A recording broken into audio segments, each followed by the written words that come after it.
Another assassination attempt against President Ibrahim Traore of Burkina Faso has occurred, the 18th time his life has been threatened. This ugly episode has taken place against an increasingly concerned backdrop of political tranquility set against the country's growing unrest and security issues. The details of the latest attempt are still trickling in, though reports purportedly indicated it occurred during a public function in the capital Ouagadougou.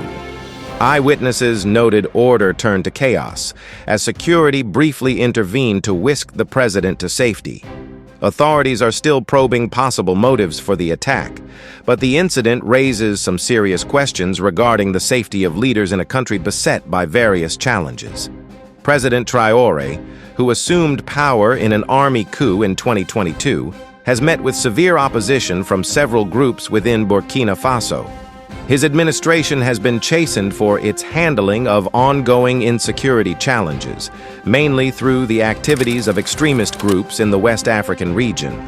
The population feels the government has underperformed in the area of safety and prosperity.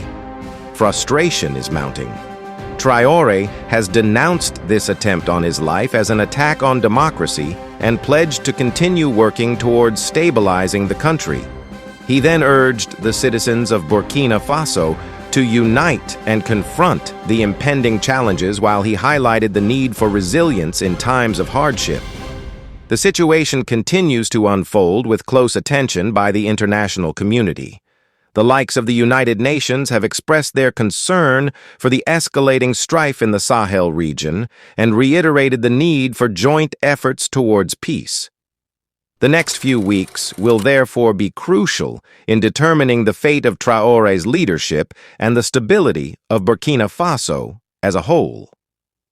Traore, a young military officer who took power in September 2022 after ousting former President Paul-Henri Sandaogo Damiba, promised to restore security and defend Burkina Faso's sovereignty. However, the ongoing insurgent violence presents a formidable challenge to his leadership. Since coming to power, Traore has taken a controversial stance, emphasizing national sovereignty and reducing the country's dependence on traditional Western allies. He has forged closer ties with Russia and neighboring Mali, a move that has raised concerns among international observers. His government has also mobilized local militias to counter the jihadist threat, a strategy that has been met with mixed results. Regional analysts caution that this latest attack could exacerbate political divisions and hinder stabilization efforts. This assassination attempt highlights the precarious nature of Traore's hold on power and the severe security challenges facing Burkina Faso, said Dr. Amadou Keita, a regional security expert. His government's reliance on local militias and alignment with non-traditional allies may deepen internal divisions and complicate counterterrorism efforts. The international community has expressed alarm over the attack. Both the African Union and the United Nations have called for calm, urging all factions in Burkina Faso to engage in dialogue to address the country's complex political and security and crisis. While Traore's supporters insist that he is the right leader to guide Burkina Faso through its current challenges, opposition groups are likely to seize upon the attack as evidence of his government's faltering ability to ensure national security.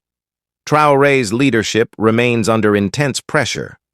The country's deteriorating security situation, coupled with the rise in insurgent attacks and political unrest, raises serious questions about Burkina Faso's future. As Traore works to consolidate his power, the nation stands at a critical juncture, torn between escalating violence and hopes for a more stable future under his leadership. Despite the growing risks, Traore's supporters continue to back his approach, believing his hardline stance on sovereignty and anti-terrorism efforts is essential to navigate Burkina Faso through this turbulent period. However, the success of his leadership may ultimately hinge on his ability to deliver meaningful security reforms and foster unity in a deeply divided country. And if we are cowards, our children will ask us questions. Imagine if in Burkina we refuse to fight and we accept to submit to live in slavery. Tomorrow our children will grow up. They will ask questions. Were our parents cowards to leave us in slavery? Whether we are alive or dead, we will feel it. The coward is afraid. And the imperialists have understood. They try to instill fear in the leaders so that you become cowards. Because when you are a coward, all other vices can arise. They do everything to make us afraid. They come into our palaces. They threaten us directly or with veiled threats. Of course, we respond as we should. They always take examples.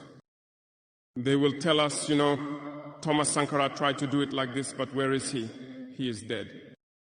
The Haitian president, he tried to do it like this. Where is he? He is dead.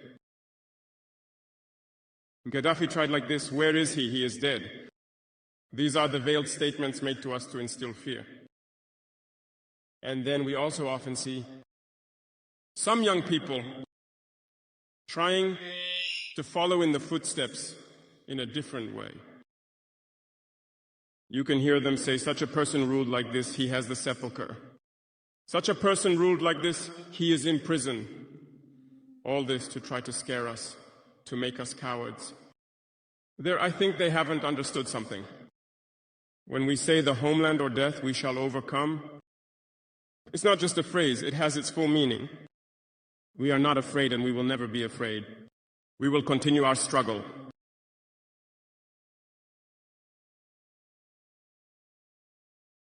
They have undoubtedly and surely scared numerous African heads of state.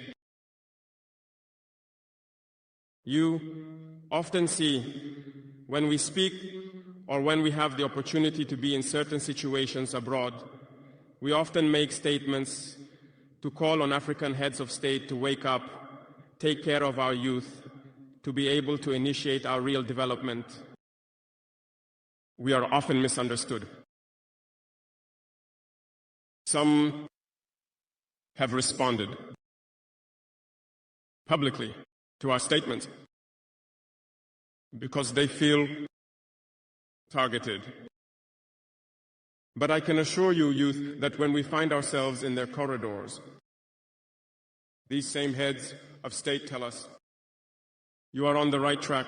This is what needs to be done for Africa to feel empowered.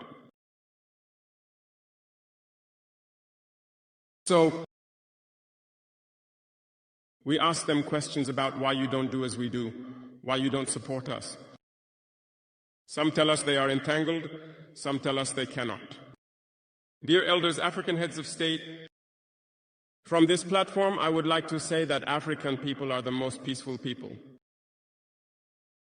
When you recognize the wrong, you must tell the people.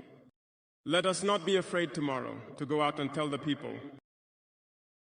We apologize. We have been compromised. We have ill-gotten gains.